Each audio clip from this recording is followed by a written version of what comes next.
Praise the Lord all. सभी को जय मसीह की मैं विश्वास करती हूँ आप प्रभु में आनंदित होंगे। खुदावन की सामर्थ्य, उसकी रूह पाक आप लोगों के साथ होगी, उसका पवित्र आत्मा आपके साथ होगा। वो सचमुच आपको छुएगा, आज़ाद करेगा और आज का वचन आपकी ज़िंदगियों में 1000 गुना फल लेके आएगा।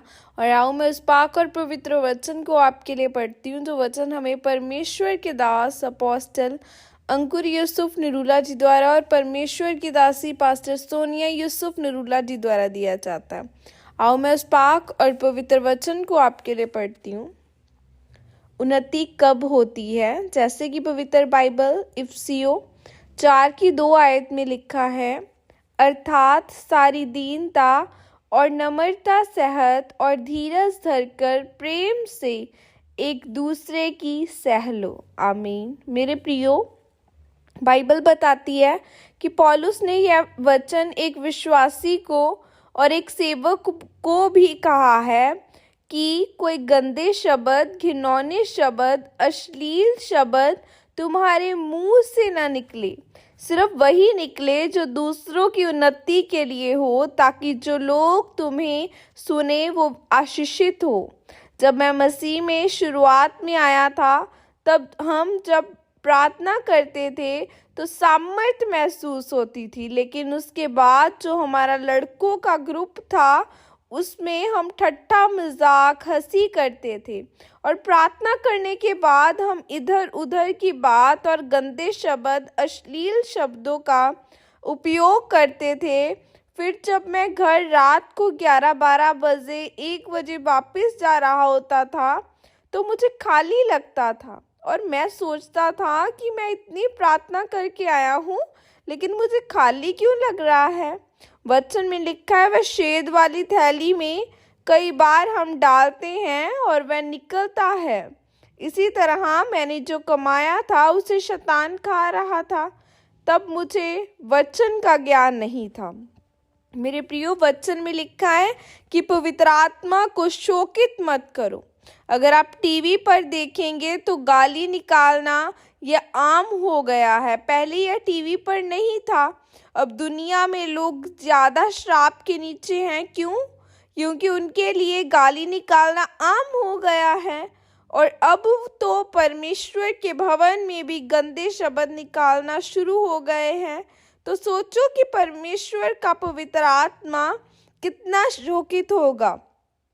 अगर आपके घर में टॉयलेट है और घर में बेडरूम है तो आप टॉयलेट जाकर ही टॉयलेट करते हैं हो या बेडरूम में कर देते हो।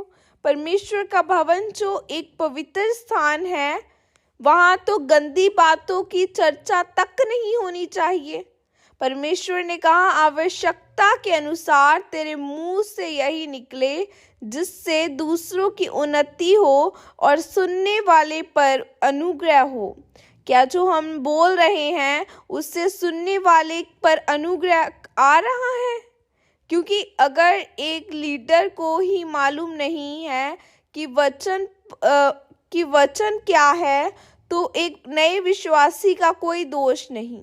क्योंकि एक लीडर का काम होता है परमेश्वर के भवन में पवित्रताई को बनाए रखना और पवित्रताई को बनाए रखने के लिए नियम बनाना।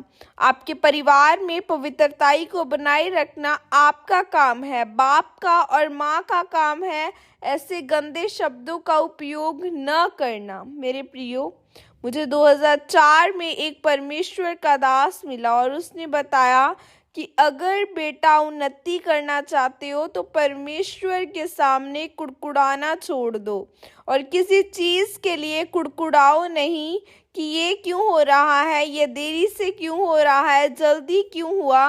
परमेश्वर का धन्यवाद करना शुरू कर दो। और दूसरी बात, आपस में कोई गंदा मजाक मत करो। मैंने कहा ठीक है।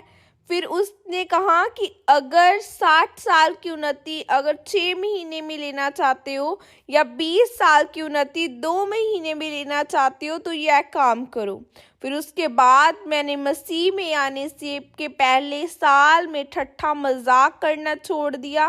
फिर मेरी ज़िंदगी के हर एक हिस्से में उन्नति होनी शुरू हुई। आमीन। यह अंगीकार आपके द्वारा किया जाए। सर्वशक्तिमान परमेश्वर, इस वचन के लिए पिता मैं आपका धन्यवाद करती हूँ और परमेश्वर मैं अंगीकार करती हूँ कि मैं आज से कोई गंदी बात अपने मुंह से नहीं निकालूंगी, बल्कि वही निकालूंगी जिससे सुनने वाले आशीष पाएं। प्रभु यीशु मसीह के सामर्थ्य नाम में मांगती हूँ, आमीन।